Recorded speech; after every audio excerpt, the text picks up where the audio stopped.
തിരുവനന്തപുരം വിതുരയ്ക്ക് സമീപം കല്ലാറിൽ വനംവകുപ്പിൻ്റെ കൂട്ടിനുള്ളിൽ ഒരു കരടി കുടുങ്ങി. 6 മാസം മുമ്പാണ് ഇവിടെ വനംവകുപ്പ് ഒരു കൂട് സ്ഥാപിച്ചു കൊടുത്തത്. ഇപ്പം നമ്മുടെ ഈ കടുവയ്ക്ക് പാരയായത്.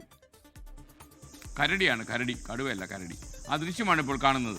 സുരക്ഷിതമായിട്ട് അവനവിടെ കൂട്ടിനകത്ത് കിടക്കുക. പിന്നെ കിടപ്പ ഇനിയിപ്പോൾ എപ്പോൾ ഇറങ്ങാൻ പറ്റുമെന്നുള്ള ആലോചനയിലാണെന്ന് തോന്നുന്നു. തിരുവനന്തപുരത്ത് നിന്ന് ഷബീദ് റാവുത്തർ വിവരങ്ങൾ വായിച്ചായിരുന്നു. ഷബീദ്, കരടിയെ കുടുക്കി അല്ലേ?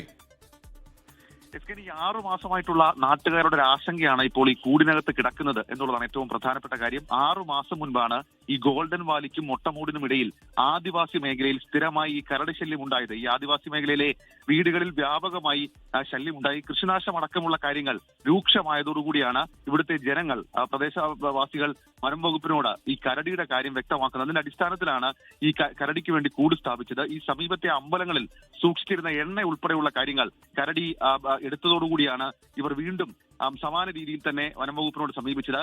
ഈ തേൻ കുടിക്കാനെത്തുന്ന കരടി ഈ വീടുകളുടെ പരിസരത്തെ കൂടി എത്തി തുടങ്ങിയത് ആശങ്കയുണ്ടാക്കിയ പശ്ചാത്തലത്തിൽ കഴിഞ്ഞ 6 മാസമായി ഇതിനെ നിരീക്ഷിച്ചു വരികയായിരുന്നു. എന്നാൽ കൂട്ടിൽ കുടുങ്ങിയിരുന്നില്ല.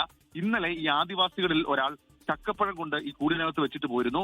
അങ്ങനെയാണ് ഇന്ന് രാവിലെ നോക്കിയപ്പോൾ കരടി ഇതിനകത്ത് കുടുങ്ങിക്കിടക്കുന്നത് ശ്രദ്ധയിൽപ്പെട്ടത്. ഏതായാലും ആ സമീപ പ്രദേശത്തെ ആളുകളുടെ ആശങ്ക ഇപ്പോൾ മാറിയിട്ടുണ്ട്. ഇനി വനം വകുപ്പ് ഉദ്യോഗസ്ഥർ ഈ സംഭവ സ്ഥലത്തെത്തി കൂട്ടിലേക്ക് എത്തി കൂടുമായി ഇതിനെ നിരീക്ഷിച്ച ശേഷം ഉൾക്കാട്ടിലേക്ക് കൊണ്ടുപോയി തുറന്നുവിടും എന്നുള്ളതാണ് നിലവിൽ നമുക്കറിയാൻ കഴിയുന്ന വിവരം. SKN. ലോകത്തെവിടെയായാലും ഏത് സമയത്തും 24 വാർത്തകളും ഓഗ്മെന്റഡ് റിയാലിറ്റി പാക്കേജുകളും എക്സ്പ്ലെയിനറുകളും വിശദമായി കാണാൻ ഞങ്ങളുടെ യൂട്യൂബ് ചാനൽ നിങ്ങൾക്ക് സബ്സ്ക്രൈബ് ചെയ്യാം.